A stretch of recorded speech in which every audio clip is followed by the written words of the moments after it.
আসসালামু আলাইকুম ভিউয়ার্স। এই যে দেখছেন রাজশাহী কোর্ট স্টেশন এলাকার রাত্রের চিত্র। কত সুন্দরভাবে মানুষজন সব নিজ নিজ কর্মব্যস্ততা নিয়ে বাড়ি ফিরছে। কেউ কেউ বাজার করছে। দেখেন দোকানপাট কত, সবজির দোকান, ফলের দোকান, মাছের দোকান, পাশে হোটেল। বিভিন্ন জন বিভিন্ন কর্ম নিয়ে ব্যস্ত। দেখেন সবাই নিজ নিজ গতিতে চলাফেরা করছে।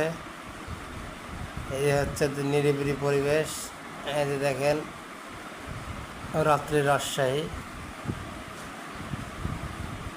এই যে দেখেন মানুষজনের কত আনাগোনা। প্রত্যেক দিন এখানে ভিড় লেগেই থাকে মানুষজনের, যা বলার কথা না। এই যে দেখেন সুন্দর সুন্দর লিচু দেখাবে। এখানে লিচু কিনা বেচা চলছে।